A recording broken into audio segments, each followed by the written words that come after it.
साई राम बच्चों, आज के इस भाग में आप सबका बहुत बहुत स्वागत। उम्मीद है आप सब मज़े में होंगे। तो चलो शुरुआत करते हैं हमारे आज की तासिका को। आज की तासिका में हम हमारे हिंदी विषय का जो राइटिंग स्किल है, उपयोजित लेखन है, उसमें अपठित गद्य आकलन यह एक घटक होता है, उसके बारे में जानकारी लेंगे।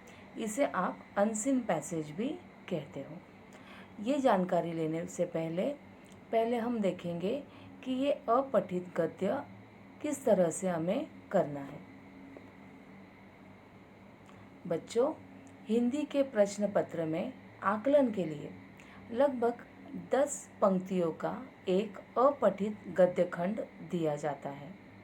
उसके नीचे प्रश्न पूछे जाते हैं और इन प्रश्नों के उत्तर लिखने के लिए कहा जाता है।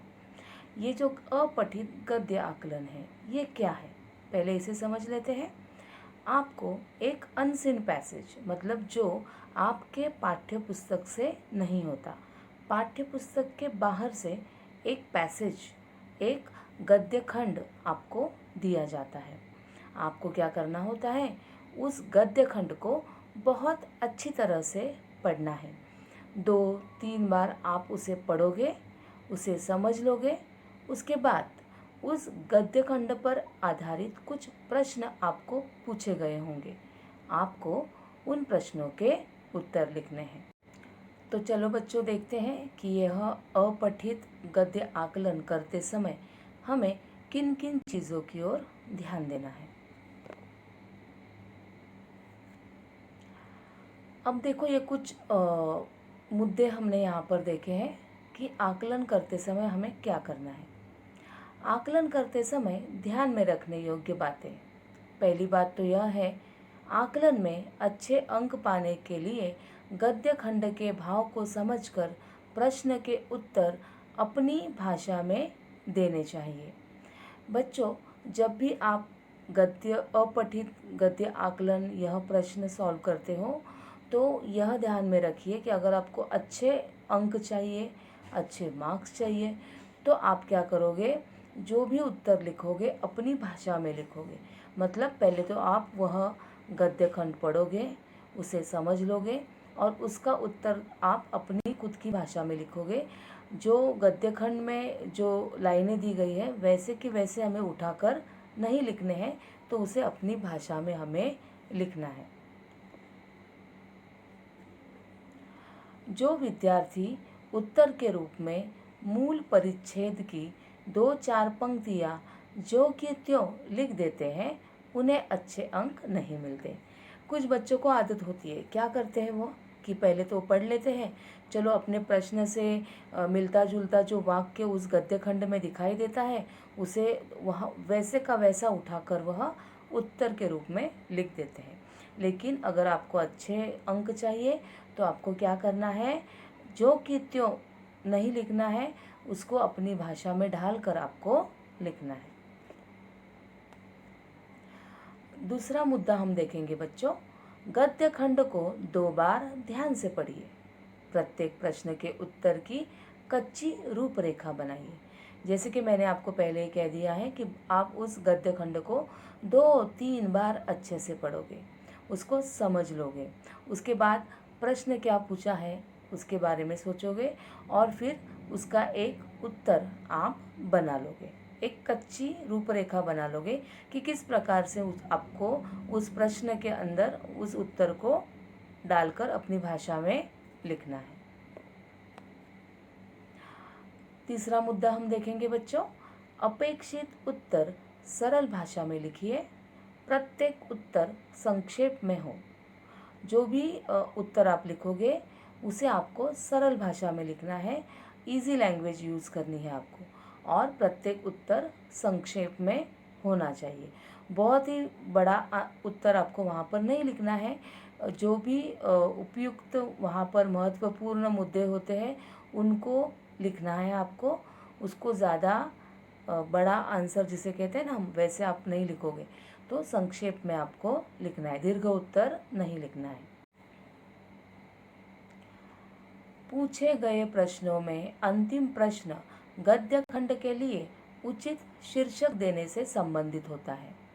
गद्य खंड का भाव समझकर संक्षिप्त और आकर्षक शीर्षक दीजिए। आपको जो प्रश्न पूछे जाते हैं गद्य खंड पर आधारित, उसमें एक प्रश्न ऐसा भी होता है कि जो गद्य खंड आपको दिया गया है उसके लिए आपको उचित शीर्षक देना होता है। अब शीर्षक का मतलब क्या है, तो एक टाइटल देना होता है आपको। तो वो देने के लिए आपको पहले तो उस गद्य खंड को समझ लेना होता है। समझने के बाद ही आपको समझ में आ जाएगा कि किस प्रकार का आपको इसे शीर्षक देना है। यह शीर्षक आकर्षक होना चाहिए।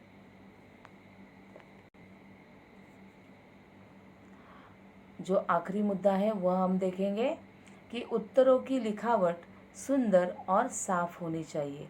जो भी उत्तर आप लिखोगे वह बहुत ही सुंदर हस्ताक्षर में लिखना है। उसमें आपको कोई भी अशुद्ध लेखन नहीं करना है। लेखन नियमों का पालन करते हुए आपको बहुत अच्छी तरह से सारे उत्तर लिखने होते हैं। अब देखो बच्चों, यहाँ पर मैंने आपको एक गद्य खंड दिया है।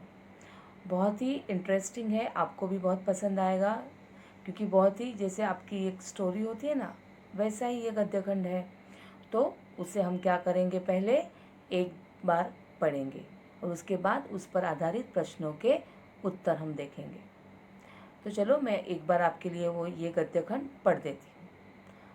शेर भयंकर, बलवान और जंगली जानवर है।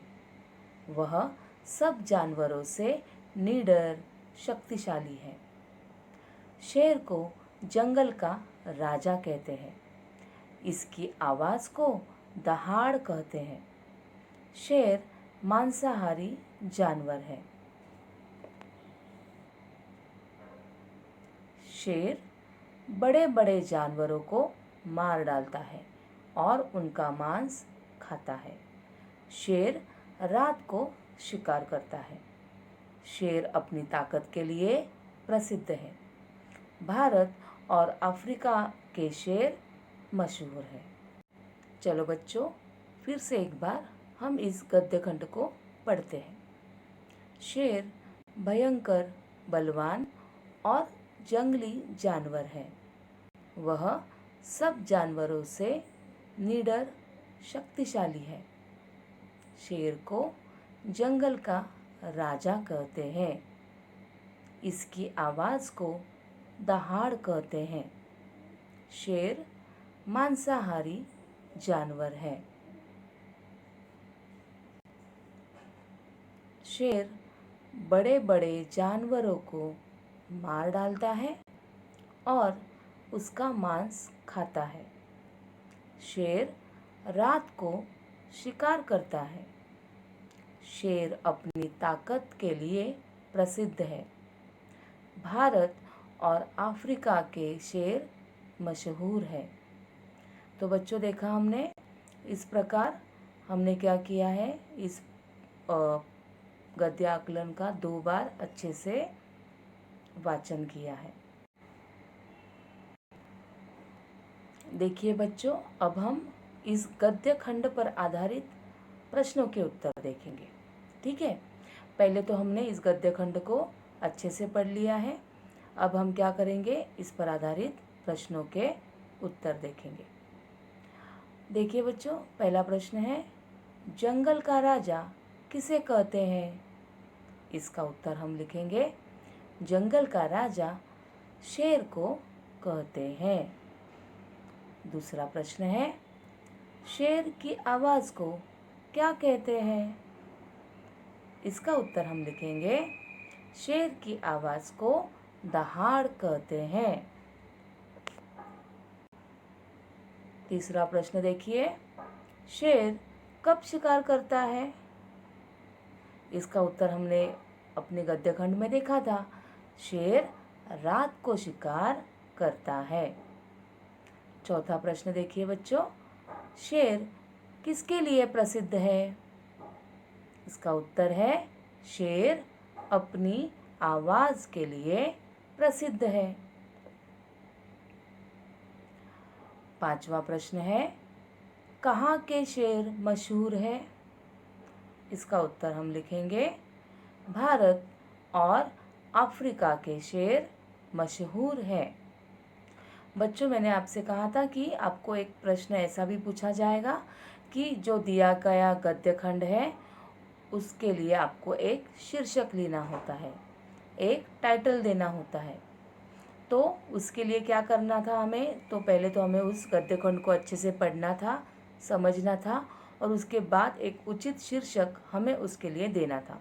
तो यहाँ पर हमने कौन सा शीर्षक दिया है? देखिए, अपना प्रश्न है, उपयुक्त गद्य खंड के लिए उचित शीर्षक दीजिए, और उसका शीर्षक हमने दिया है, जंगल का राजा शेर। तो बच्चों, अब आपको ये समझ में आया ही होगा कि अपठित गद्य आकलन हमें किस तरह से करना है, किन किन चीज़ों की ओर हमें ध्यान देना है। पहले तो हम उस गद्य आकलन को, उस गद्य खंड को अच्छी तरह से पढ़ेंगे, उसे समझ लेंगे, और उसके बाद उस पर आधारित प्रश्नों के उत्तर हम अपनी भाषा में सरल भाषा का इस्तेमाल करते हुए लिखेंगे। तो बच्चों, आपको क्या करना है? ये जो गद्य खंड दिया है वह आपको अपनी कॉपी में लिखना है, और ये प्रश्न उत्तर भी आपको लिखने हैं। बच्चों, बहुत सारे बच्चे ऐसे भी पूछते हैं कि क्या टीचर हमें ये सब लिखना ज़रूरी है, कॉपी बनानी है, नोटबुक बनानी है? तो बच्चों देखो, ये बनाना तो कंपलसरी नहीं है, लेकिन अगर आप लिखने की प्रैक्टिस रखोगे तो उससे क्या होगा कि आपका जो हस्ताक्षर है वो बहुत अच्छा होगा, आपका जो हैंडराइटिंग है उसका स्पीड अच्छा रहेगा, वह हैंडराइटिंग बहुत सुंदर बन जाएगा, और लिखने का स्पीड बढ़ जाता है, उससे आदत रहती है लिखने की। और इसलिए अगर आप ये कॉपी बनाओगे, नोटबुक बनाओगे तो बहुत अच्छा होगा। नहीं तो आप किसी भी पुरानी बुक में लिख सकते हो, या फिर इसका प्रिंट आउट भी आप निकाल सकते हो। ठीक है, तो मिलते हैं अपनी अगली तासिका में। तब तक धन्यवाद।